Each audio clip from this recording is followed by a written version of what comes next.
mengenal lockdown dalam undang-undang. Akhir-akhir ini, kata lockdown tentu menjadi akrab di telinga kita, khususnya setelah Indonesia mengkonfirmasi adanya kasus corona COVID-19 pertama di tanah air pada tanggal 2 Maret lalu. Namun, apa sebenarnya arti kata lockdown atau penguncian alias karantina menurut undang-undang? Dalam UU No. 6 Tahun 2018 tentang kekarantinaan kesehatan, karantina atau lockdown adalah upaya mencegah dan menangkal keluar atau masuknya penyakit dan atau faktor risiko kesehatan masyarakat yang berpotensi menimbulkan kedaruratan kesehatan masyarakat. Berdasarkan bab 4 kedaruratan kesehatan masyarakat, karantina dapat dilakukan jika pemerintah pusat, dalam hal ini adalah Presiden, memberlakukan status darurat kesehatan nasional yang berlandaskan pada standar internasional. Pada status darurat kesehatan nasional, pemerintah pusat harus melakukan komunikasi, koordinasi, dan kerjasama dengan negara lain juga organisasi internasional.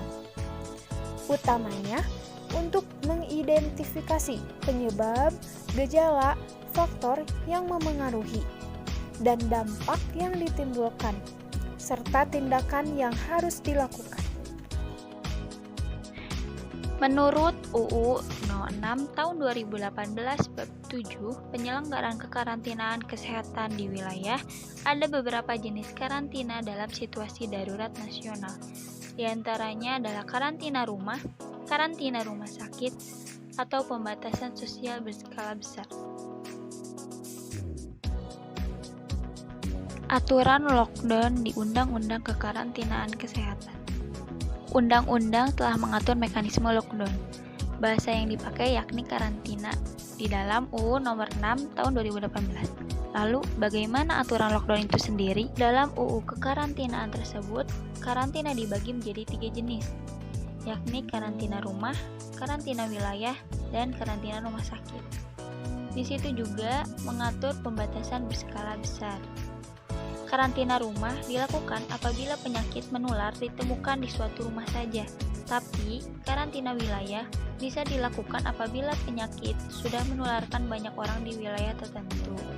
Pasal 52 ayat 2 berbunyi, karantina wilayah sebagaimana dimaksud pada ayat 1 dilaksanakan kepada seluruh anggota masyarakat di suatu wilayah apabila dari hasil konfirmasi laboratorium sudah terjadi penyebaran penyakit antar anggota masyarakat di wilayah tersebut.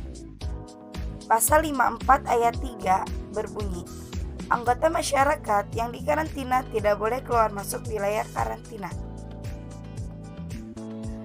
Dampak lockdown terhadap ekonomi. Direktur Eksekutif Center of Reform of Economics atau CORE, Muhammad Faisal, menurut dia, lockdown yang efektif hanya akan membuat kontraksi ekonomi dalam jangka pendek. Setelahnya, pemulihan ekonomi Indonesia justru bakal lebih cepat pulih. Sebaliknya, Faisal menilai strategi penanganan pandemi yang buruk justru akan membuat kasus corona melonjak. Hal itu malah akan membuat ekonomi Indonesia menjadi negatif ke depannya. Jadi, artinya jangan ditutup opsi lockdown itu, tapi dibuka kira-kira apa win-win solutionnya. Itu perlu didiskusikan, kata Faisal. Walau begitu, masih ada sejumlah hal yang perlu diperhatikan oleh pemerintah jika mau menerapkan lockdown, sebagaimana di Vietnam, Singapura, dan Malaysia. Salah satunya adalah tanggung jawab untuk memenuhi kebutuhan dasar warga selama karantina berlangsung. Ini sebagaimana tercantum dalam pasal 55 Undang-Undang Nomor 6 Tahun 2018 tentang kekarantinaan kesehatan. Dalam hal ini, Faisal meminta pemerintah untuk merealokasikan anggaran agar lebih fokus kepada penanganan corona. Itu yang harus diamankan dulu dari sisi bantuan sosial bansos maupun stimulus untuk menjaga daya beli mereka. Karena mereka nggak akan bisa mendapatkan pendapatan kalau tidak ada mobilitas, kata Faisal. Lebih lanjut, Faisal menyarankan pemerintah untuk mendorong belanja pelayanan kesehatan, khususnya untuk pemeriksaan, pelacakan, dan vaksinasi corona. Jangan sampai serapan anggaran di bidang tersebut rendah, sebagaimana terjadi pada tahun lalu. Harusnya kan sudah pengalaman, jadi sudah tidak tergegap-gegap lagi seperti tahun lalu, kata Faisal. Analisis lockdown dalam perspektif Undang-Undang Dasar. Akhir-akhir ini, istilah lockdown sering kita dengar di setiap wilayah, bahkan di setiap negara. Apalagi pada keadaan saat ini mengenai virus corona. Istilah ini menjadi salah satu upaya untuk menutup suatu wilayahnya, bahkan diwajibkan warganya agar tetap stay at home. Di Indonesia pun saat ini sedang menggunakan istilah tersebut. Namun di Indonesia sendiri memiliki istilah yang lebih dikenal yakni karantina. Regulasi itu tertuang dalam Undang-Undang Nomor 6 Tahun 2018 tentang kekarantinaan kesehatan yang berbunyi, Karantina kesehatan adalah upaya mencegah dan menangkal keluar atau masuknya penyakit dan atau faktor resiko kesehatan masyarakat.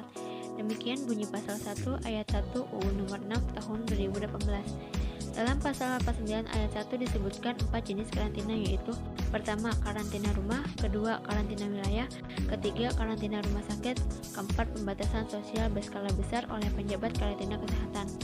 Karantina wilayah adalah pembatasan penduduk dalam suatu wilayah, termasuk wilayah pintu masuk beserta isinya yang diduga terinfeksi penyakit dan atau terkontaminasi sedemikian rupa untuk mencegah kemungkinan penyebaran penyakit atau kontaminasi. Demikian definisi karantina wilayah. Berdasarkan Peraturan Pemerintahan Nomor 40 Tahun 1991, upaya karantina dilakukan bila ada ancaman kemungkinan penyebaran penyakit tersebut ke daerah lain. Bahkan sangat dimungkinkan dilakukan karantina wilayah bagi suatu daerah apabila memang dianggap perlu. Upaya ini dilakukan untuk mencegah keluar masuknya penyakit dari atau ke suatu daerah. Setelah lockdown atau karantina wilayah berlangsung, dilakukan juga pembatasan gerak orang dan pembatasan alat angkut. Dan bagi barang yang akan keluar atau masuk ke dalam suatu wilayah yang terkena lockdown, harus melalui pengendalian perimeter dengan bantuan TNI atau Polri. Lalu, bagaimana dengan warga yang terkena lockdown? Setiap warga yang terkena lockdown tidak diperkenankan keluar dari rumah. Warga diwajibkan berdiam diri di rumah selama karantina wilayah itu berlangsung. Bagi warga yang keluar dari rumah tanpa izin, bisa dikenakan pidana penjara.